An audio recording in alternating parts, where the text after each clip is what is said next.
我把你的生活日常都发到微视上去了，你现在有几十万粉丝呢。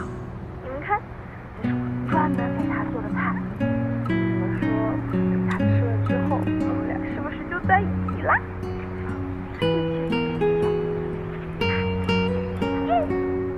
哇，他居然会攀岩！一个人一天只有24小时，他24小时的效率怎么比我48小时还要高？挨了，好贤惠啊！你们说，如果我现在跑过去跟他一起打扫的话，他会不会跟我在一起？他在打扫的时候这样，不要跑嘛，看这里。我采访你一下，你平时一天要打扫几遍？如果你不在的话，1遍就够了。那我在的话，打扫几遍呀？为什么呀？我又不会捣乱。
好，姐姐跟你们玩吹泡泡，好不好？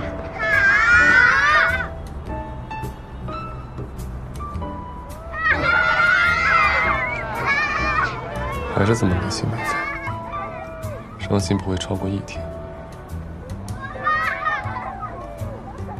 这样也好，我也就放心了。小心啊，小心啊，不要碰！我想放风筝。这样嘛，明天我们去公园放可以吗？好。好，你怎么不吹啦？啊，泡泡水没有了，姐姐再去装一点，你们先去那边玩，好不好？好。